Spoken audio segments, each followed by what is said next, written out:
5,000. That's how many people are gathered. Well, 5,000 men, besides the women and the children. You know this miracle, and there's a good reason for that. Because it is the only miracle story, other than the resurrection, that is told in all four Gospels: Matthew, Mark, Luke, and John. In fact, Matthew and Mark both give us two different kind of feeding stories in their Gospels. But this account is the one that happens in all four.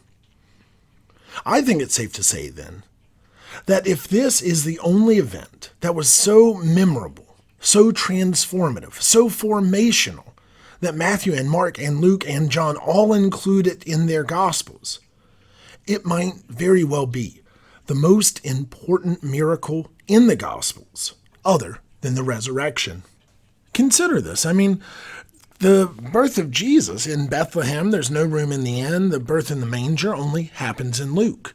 The coming of the wise men is only written about earlier here in Matthew's Gospel. The most famous Bible verse of all time, John 3:16, "For God so loved the world," only happens in the Gospel according to John, in a conversation between Jesus and Nicodemus that happens in a garden at night, a story that Jesus would have had to tell the boys about later, and many of them would have heard it, but yet only John wrote it down. Or even think about other things like the walking of water, which feels like it happens all the time, and that must happen in every Gospel, right? Well, no. It only happens in Matthew and Mark and John. And so if this Gospel, if this miracle, the feeding of the multitude, is so important and transformational and foundational that all four evangelists write about it, what can we learn from it if we deep dive into this story, if we really, really get into it? Now, consider this. It is easy to simply hear the words that Matthew has read this morning, and to say to ourselves, well, yeah, that's a communion story. We know, we get that. Jesus takes the bread and the fish and he blesses it and breaks the bread, and then Jesus gives it to everybody to eat, just like communion. But I think there's something bigger happening here. I think there's a wider image. And I think the first place to start is in the detail that it is not Jesus who feeds the crowd. Jesus takes the resources that the disciples have, blesses them, and then empowers the disciples to feed the crowds out of the abundance which he gives them. But it is the disciples that are feeding the crowd. And in that reality, and in that fact, what we see is a blueprint for ministry playing out in real time. Ministry being the disciples using what they have with the abundance given by Jesus Christ to feed the people. Now, I guess we could take a step back. We could simply ask the question, what is ministry? Ministry is caring for God's creation. Ministry is loving the neighbor. Ministry is continuing in the life that we see lived by Jesus Christ, continuing in the actions that we see in the life, death, and resurrection of Jesus Christ, loving and caring for all of creation. Ministry is taking the resources that we have and the abundance that Christ gives us to care for all of God's creation. And that is what we see in today's gospel reading, in the feeding of the multitude. We have a crowd, a massive crowd. We have uncertain disciples who look at the size of this crowd and say, you know what, well, here we have prayer, here we have Jesus who is teaching, here we have things going on, but it's time to eat, and you have to do that for yourselves. We can't provide. There are too many of you and too few of us. We don't have the funds. There's too big of a deficit. There's things that we can't do, so you go take care of that, and then come back, and Jesus will keep teaching. And then there's Jesus, who looks at the disciples and says, no, feed them with what you have. I will bless it, but you will feed the crowd with what you have. And then those disciples take those resources and feed that massive, massive crowd. Let's take a moment to look at some numbers, because I think this is important. We call this the feeding of the 5,000. I think we call it that because people love a good alliteration, feeding 5,000.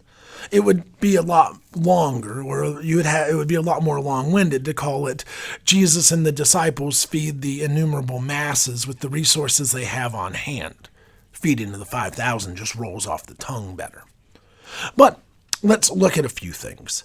First of all, in the last verse of the gospel reading, it says there are 5,000 men there, plus women and children. If, for every man, there's a woman and child, that quickly puts us at 15,000 people. If there are only couples, 2 men or 2 women, or a man and a woman, or a parent and a child, or 2 children with no parents, that would put us around the 10,000 people mark. If there are all family units of 4 people, that would put us at 20,000, right? So we have somewhere between 5 and 20,000 people. That's a whole lot of people. So we have 5 to 20,000 people.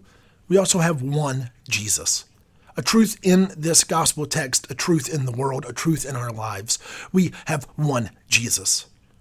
Now we have our 5 to 20,000 people, we have our one Jesus, and then we have the 12 disciples. And these are the disciples who were called by name, the disciples who we will call apostles, that inner circle. And 12 in and of itself is a biblical number. There were 12 tribes of Israel, meaning all the descendants of Abraham. We have 12 disciples in the New Testament. In Revelation, there are 12 angels and 12 gates, meaning all the gates, right? The 12 inches are all the inches on a standard ruler. 12 months are all the months of a year.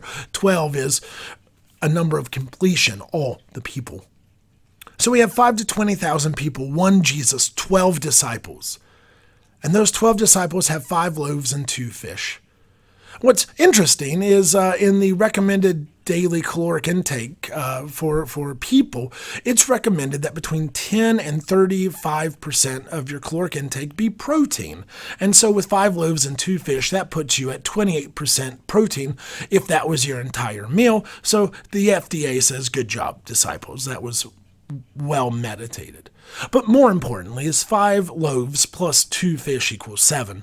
And again, 7 is one of those biblically holy numbers that kind of has a little extra information tied into it. Think back to the first chapter of Genesis, where Jesus creates all of creation in 6 days and takes the 7th day to rest, and then we have that first week. I think the answer to the question, how long did it take God to create creation? The simple answer to that is the perfect amount of time. However you want to think about it, the answer is God took the exact amount of time that God wanted to create all of creation. And so what we see in our problem that we're putting together here is that you have 5 to 20,000 people, one Jesus, 12 disciples, and 7 items, 7 resources, the perfect number of resources for those 12 disciples with that one Jesus to feed those 5 to 20,000 people. That's the core of the story. The ministry. The disciples with the perfect number of resources. No matter how few or meager they felt to those disciples in that moment, because those disciples with those resources and with that one Jesus make up the deficit and take care of all those people. Which brings me to another number, 100%.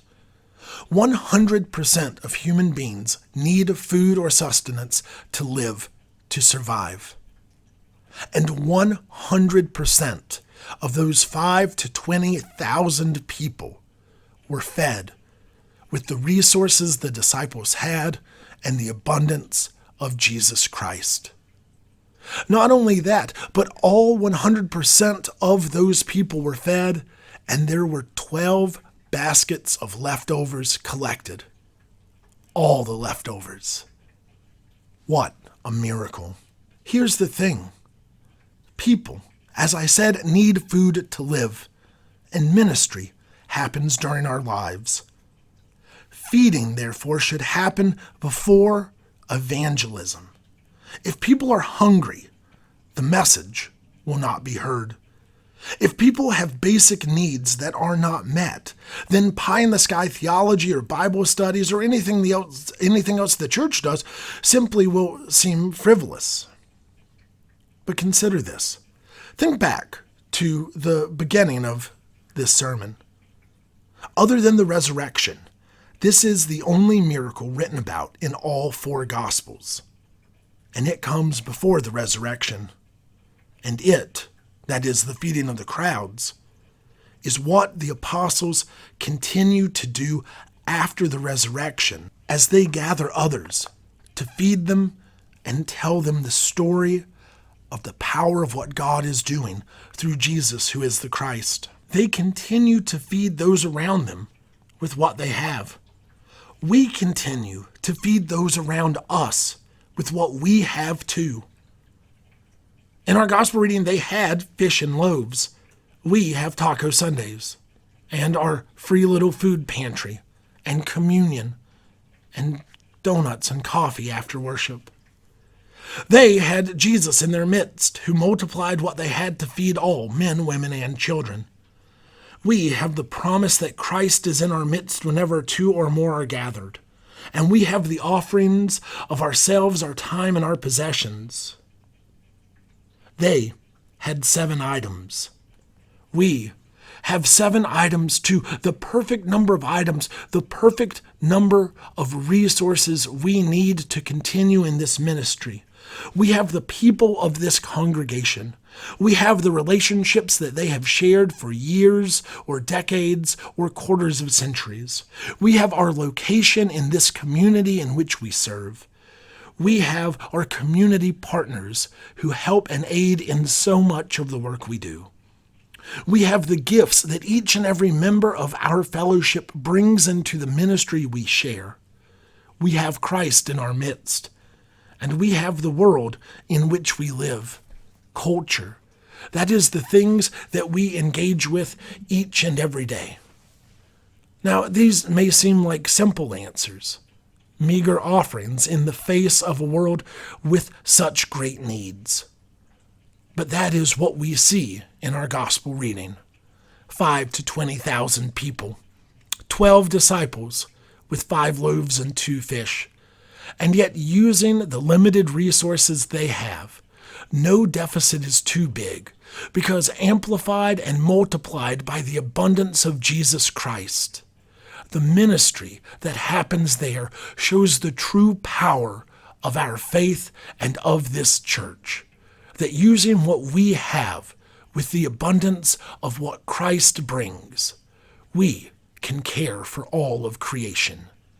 Thanks be to God.